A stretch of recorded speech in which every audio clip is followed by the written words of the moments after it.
Hello, this is Miss Robinson, and we're going to do set 47, looking at rate unit conversions and more on fractional exponents, so extending what we did in set 46 there.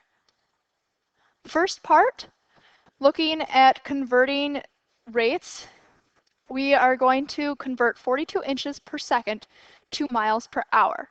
Our first step is to write the 42 inches per second as a fraction. So you're going to write 42 inches over seconds because it's the per goes on the denominator on the bottom.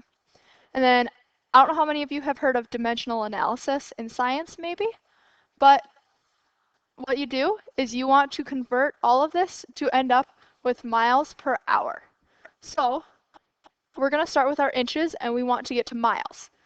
I don't know how many inches are in a mile, but I know how many inches are in a foot. So I'm going to say in 1 foot, there are 12 inches. And that can cancel my inches label.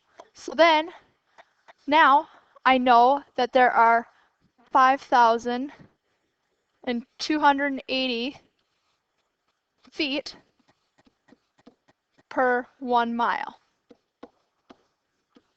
Cancel my feet. I now have my miles on my top, just like I want. Now, I need to get my seconds to hours. I don't know how many seconds are in 1 hour, but I know how many seconds are in a minute. So I can write 60 seconds are in 1 minute. And then I know that there are 60 minutes in 1 hour. So I canceled my seconds and my minutes, so I'm left with my miles per hour. Now, what I do is I multiply all the way across the top. So I get 42 times 60 times 60, and then over my 12 times my 5,280, and that leaves me with 2.39 miles per hour. So you guys are new to these videos. If that went too fast, make sure you're pausing, rewinding, getting every step along the way. Let's try another example. Convert 480 miles per hour to feet per second. Again, our first step is to write the 480 miles per hour as a fraction, and then I want to ask myself, what do I want to get to? So I'm going from miles per hour to feet per second. So I want to get from miles to feet. From the last example, we found that there are 5,280 feet in 1 mile. So we cancel our miles and we're left with our feet. So then I want to look at hours. I want to get from hours to seconds. I know that there are 60 minutes in 1 hour, and then that there are 60 seconds in 1 minute. So I can cancel my hours with my hours and my minutes with my minutes, so I'm left with seconds on the bottom. So now I have my feet on top and my seconds on the bottom, so I can multiply across the top. 480 times 5,280 over 60 times 60. So multiplying across the top and then multiplying across the bottom leaves me with 704 feet per second. So again, make sure you followed all of that, pausing and rewinding if you need to. So another example, convert 15 inches per second to yards per hour. I want to write my 15 inches per second as a fraction. So here I have 15 inches over seconds. And I want to move my inches to yards. So I don't know how many inches are in a yard, but I know how many inches are in a foot. So my first step is there are 12 inches in 1 foot. And then I know that there are 3 feet in 1 yard. So see how you're going to cancel your inches with inches and feet with feet so that you're left with your yards. Next, I want to convert my seconds to hours. So I know that there are 60 seconds in 1 minute, and then that there are 60 minutes in 1 hour. So I can cancel my seconds with my seconds and my minutes with my minutes, and I'm left with my hours on the bottom. So then I multiply across the top. I take my 15 times my 60 times my 60 all over my 12 times my 3. And that gives me 15,000 yards per hour. So the idea is that you're canceling your units as you go along the top and bottom. So if it's on the top, you want to write that unit on the bottom and the conversion of the unit on the top. So this is just kind of a fun one. How many seconds are there per day? Well, I can't pull that out of my head, but I can tell you that there's 24 hours in a day. So my first step is to say, well, okay, I have 24 hours over 1 day. Okay, I'm going to extend this out for my dimensional analysis.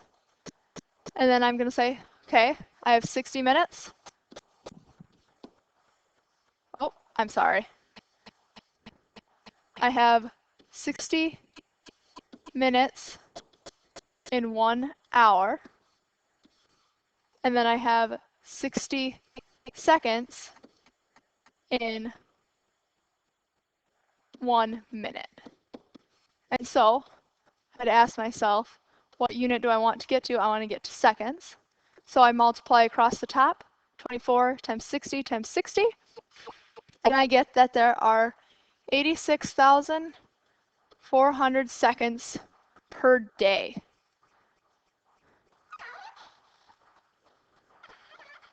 Now I'm going to ask how much per week. So I know that there are 86,400 seconds per day. Now there are 86,400 seconds per day.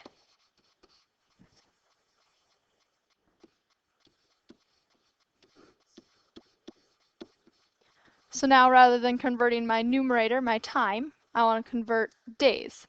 So I'm going to say there are 7 days in 1 week. So that leaves me with, multiplying across the top, I get 604,800 seconds per week. And then lastly, per year, I'm going to take my 604,800 seconds per week. And I know that there are 52 weeks in 1 year. So multiplying across the top, I find out that there are 31,449,600 seconds per year, which is a lot of seconds. So the second part of this lesson is simplifying radicals within radicals. We did a little bit of this on Monday in class with set 46, but the difference here is we have a 27 and we have a 3. So rather than having the same bases, we need to know how to switch to fix that issue. So my first step is going to be rewriting this as, think about 27. How can I get to 27? 27 is 3 cubed, and then I have the square root of 3. So now I have the same base. From there, think about your biggest radical to start with. You're going to put parentheses around that. So you have the 3 cubed, square root of 3, and then to the 1/3 because of the cube root. Now I have another radical here, square root sign. So then I want another set of parentheses around that one. So then I take that to the 1/2 because it's a square root. And then I go to the 1/3. Now I want to distribute my 1/3 in since I've gotten rid of all my radicals. So I take 3 to the 3rd times 1/3. So 3 times 1/3 is 1. And then I have my 3. And then I take my 1/2 times my 1/3 to get 1/6. Now I want to combine these since they're the same base. So I add my exponents. And I can rewrite 1 as 6/6. So I get 3 to the 7/6.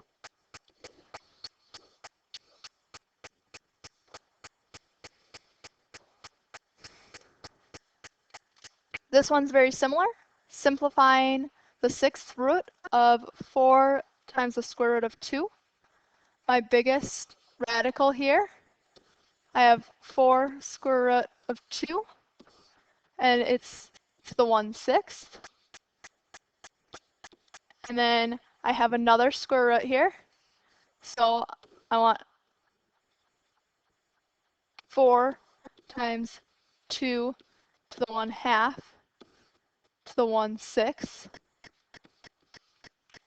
And notice at the beginning here, I did not write 4 as 2 squared, which I should have. So I'm going to fix that to be 2 squared. So then I have like bases. And then I'm going to distribute my 1/6 in to both of my exponents. So I'm going to get 2 times 2 times 1/6 is 2/6. And then I have 2 and I have 1/2 times 1/6 is 1/12.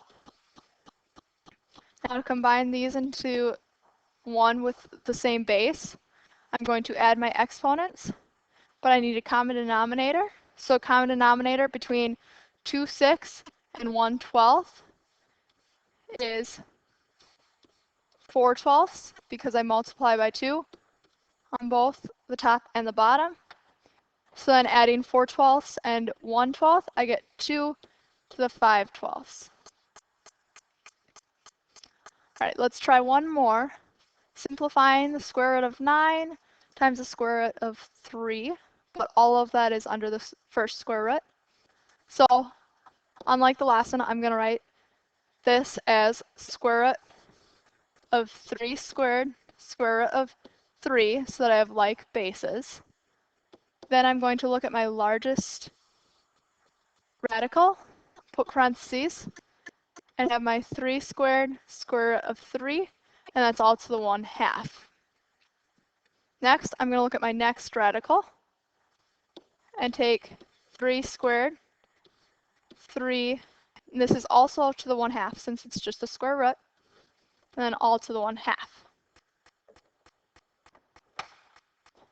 My next step is to distribute my 1/2 into both exponents. So I get 3 to the 2 times 1/2. So 2 times 1/2 just gives me 1 because I can cancel my 2's. So 3 to the 1.